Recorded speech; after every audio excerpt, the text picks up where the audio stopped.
Ok, hola, hola a todos y a todas. Esta es la clase 6 del curso. Hoy día vamos a ver percentiles, medidas de desigualdad y relación entre variables. Ok, entonces vamos a partir con una breve recapitulación de conceptos y percentiles en el primer video. El segundo video va a ser de medidas de desigualdad y el último de covarianza y correlación. Entonces, una breve recapitulación de conceptos de la clase pasada, simplemente para que lo tengan claro, ¿cierto? Es que vimos lo que es una distribución de frecuencia relativa, un histograma y una distribución acumulada, ¿ok? Y en el fondo, acá lo que ustedes tienen que saber es que la distribución de frecuencia simplemente nos muestra em, la cantidad de observaciones o elementos, ¿cierto?, que pertenecen a cada clase o categoría. Entonces esto es lo típico que veíamos antes, ¿cierto? A través de una tabla en la que hay distintas categorías y nos muestra cuáles son, ¿cierto? La cantidad de observaciones o elementos que están, ¿cierto? Que pertenecen a esa categoría o a esa clase. Y la distribución de frecuencia relativa porcentual es simplemente una cara de la misma moneda, que en vez de expresarlo en términos absolutos, es decir, en términos de la cantidad de unidades, nos muestra el porcentaje, ¿cierto? Respecto al total que pertenece, ¿cierto?, a esa clase o a esa categoría. Entonces, por ejemplo, si estamos hablando de, no sé, estado civil, si lo expresamos en términos de una distribución de frecuencia, vamos a hablar de cuántas personas están en cada estado civil. Cuando hablemos de una distribución de frecuencia relativa o porcentual, simplemente vamos a estar viendo qué porcentaje de las personas están en cada estado civil. Un histograma es una representación gráfica de estas frecuencias, ¿ok? Y podemos hacerlo a través de la frecuencia o las frecuencias relativas, no hay problema. Y generalmente se utiliza para variables que son cuantitativas, ¿ok? Por último, vimos también lo que era la distribución acumulada, que justamente también utiliza esta definición de clases que se han definido antes y también utiliza la distribución de frecuencia o de frecuencia relativa. Y lo que nos va mostrando es cómo la población, ¿cierto? Se va acumulando a medida que vamos, ¿cierto? Pasando de categorías de menor valor a categorías de mayor valor hasta que acumulamos, ¿cierto?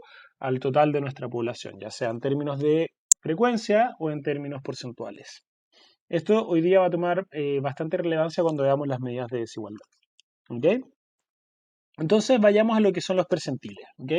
Los percentiles sirven justamente para entender qué porcentaje de las observaciones de una distribución se encuentran debajo de un cierto valor. ¿Ya? Entonces, básicamente lo que los percentiles hacen es dividir una distribución en 100 percentiles distintos, es decir, en 100 partes diferentes, ¿ok? En las que tenemos la idea de que cada uno de esos percentiles representa el 1%, ¿cierto?, de las observaciones de la distribución. Entonces, el percentil P, que acá P viene a representar un valor, ¿cierto?, de la variable en cuestión, o sea, si estamos hablando de un salario, el percentil P viene a representar un valor, ¿cierto? El valor, ¿cierto?, que toma la variable en un cierto percentil. Entonces, por ejemplo, pensemos en una distribución de salarios, ¿ok? El percentil P, que P puede tomar cualquier valor, ¿cierto? Hasta 100. Por ejemplo, queremos calcular el percentil 23, ¿ok? Y el valor del percentil 23 es 450.000 pesos. ¿Qué significa eso?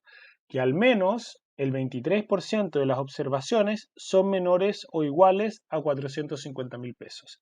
Es decir, al menos el 23% de las observaciones, ¿cierto?, tienen un salario menor o igual a 450.000 pesos. Eso es lo que nos va a decir el percentil. Entonces realmente es muy útil porque nos va a permitir entender, ¿cierto? Y seguir entendiendo esta idea de la masa, la distribución y el porcentaje de la distribución y cómo distribuye y cómo se comporta.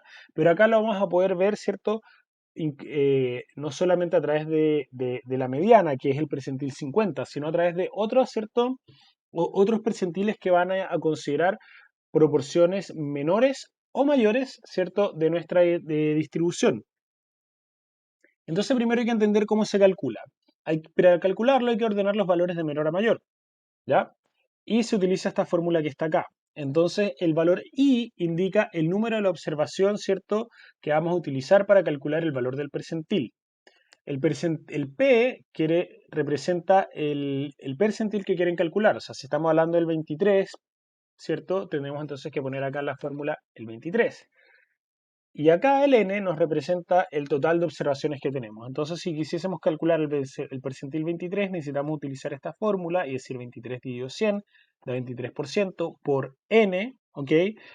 Y eso nos va a dar como resultado un valor que va a ser, ¿cierto?, la observación que vamos a utilizar para calcular el percentil P definido, ¿ok?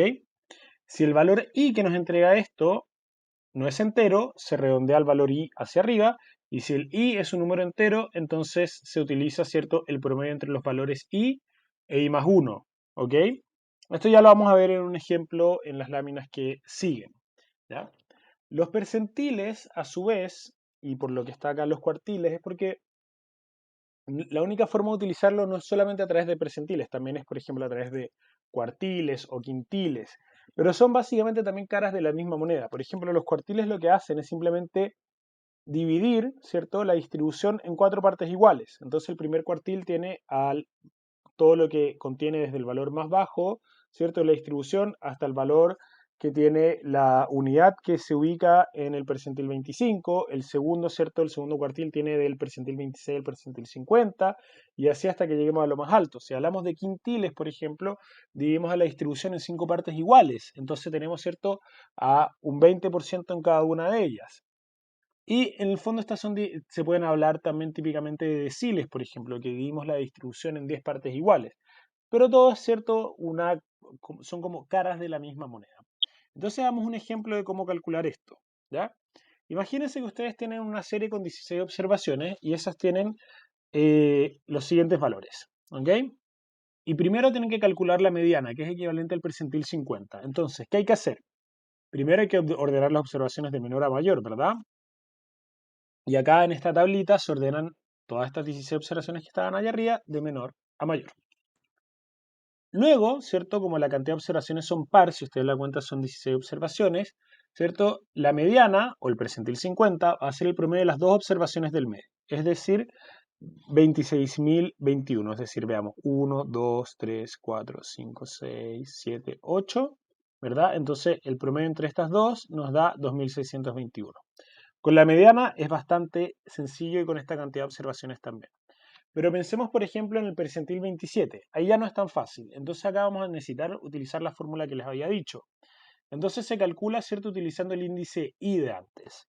Entonces, ¿qué es lo que tenemos? Bueno, acá en la fórmula que habíamos visto antes, ¿cierto? Vamos a buscar el valor I. Entonces reemplazamos en la fórmula el P por el 27 y el N por 16. ¿Ok? Y esto nos da como resultado que 27 dividido 100 y eso multiplicado por 16 da como resultado 4,32. ¿Ok? Como habíamos dicho, esto se redondea hacia arriba. Entonces nos dice que la observación 5 es es la correspondiente al percentil 27. Y la observación, ¿cierto?, 5 es 1, 2, 3, 4, 5, 2314. Entonces el percentil 27 es, ¿cierto?, tiene como valor 2314 en el ejemplo que estamos viendo. Y esto significa que al menos el 27% de las observaciones son menores o iguales al valor 2314, ¿ya? Aunque sabemos que en realidad es al menos el 30%, ¿cierto?, de las observaciones las que llegan al 2314. Las dos observaciones son verdad, pero sabemos, ¿cierto?, como estamos tomando hasta el valor 5 y si vimos 5,16 para ver qué porcentaje de las observaciones tienen un valor de 2314 menor, es cierto en torno al 30%, pero el percentil 27 tiene el mismo valor. Entonces, ¿qué les dice esto? Que cuando ustedes tienen una cantidad de observaciones menores a 100, hay varios percentiles que van a tomar exactamente el mismo valor, y eso está bien, puede ocurrir, y no es un problema, ¿ok? Porque en el fondo el percentil lo que nos dice es que al menos el X% de las observaciones son menores o igual a tal valor. Entonces, dependiendo de cómo se comporten esos valores, puede ser que se cumpla tanto o sea, que 2314 sea el valor para el cual al menos el 27% o el 28% o el 29% o el 30%, ¿cierto?, de las observaciones son menores o iguales a ese 2314. Eso va a poder, ¿cierto?, ocurrir y en base a la definición que estamos viendo no es ningún problema, ¿ya?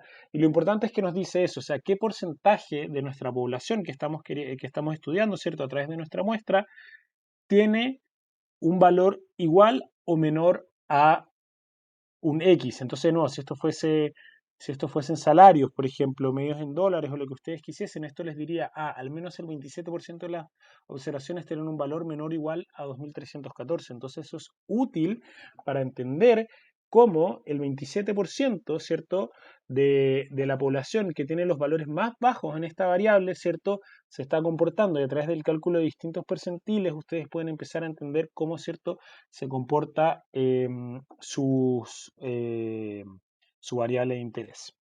Veamos, por ejemplo, el percentil 73. Entonces acá lo que se hace es de nuevo calcular el índice I, ¿cierto? Se reemplazan los valores y en este caso nos da un 11,68. De nuevo se redondea hasta arriba, entonces la observación 12, la que nos va a dar el percentil 73.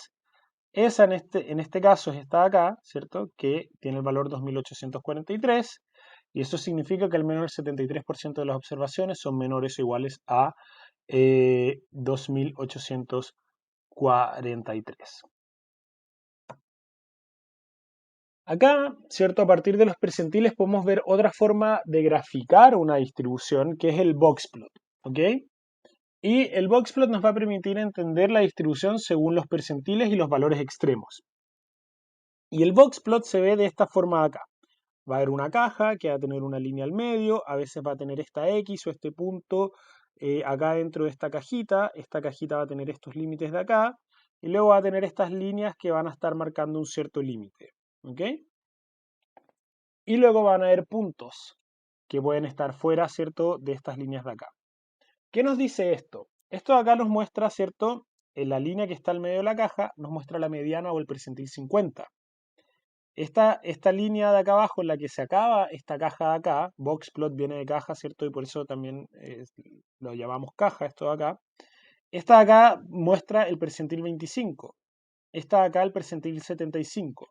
¿Se acuerdan? En la clase anterior vimos lo que era el rango intercuartil. Entonces, en este caso, ¿qué nos estaría diciendo, ¿cierto? Este boxplot, que dentro de esta caja está el rango intercuartil. Y acá, entre estos valores, ¿cierto?, que están definidos acá abajo por el percentil 25 y acá arriba por el 75, tenemos al 50% de la masa de nuestra distribución, es decir, al 50% de la población que está en torno a la mediana, ¿ya?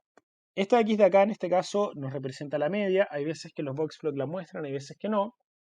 Y un poco para tener una idea de qué tan dispersa puede ser, ¿cierto?, también nuestra variable, esta última línea de acá muestra el percentil 75 más 1,5 veces la desviación estándar. Y en el caso del boxplot se considera que todos los valores que estén fuera de esto son valores extremos y se grafican con estos puntitos. ¿Ok? Entonces, si ustedes se fijan, esto es como mirar un histograma, un kernel desde arriba, por así decirlo. O sea, es como que tenemos un histograma que es así, y si lo vemos como de frente, vamos a ver un histograma, un kernel, y si lo hacemos así y lo vemos desde arriba, vamos a tener un boxplot, ¿ok? En el que vamos a ver más o menos dónde se concentra la masa de la distribución, dónde están los valores extremos, etc. ¿Ok? Acá hay un ejemplo, ¿cierto? Y esto es muy útil porque los boxplot tienen mucha información, pero son gráficos que no muchas veces se muestran porque, al menos que uno tenga un público quizá de un nivel técnico un poco más alto, suele ser confuso, ¿ok? Porque tienen mucha información.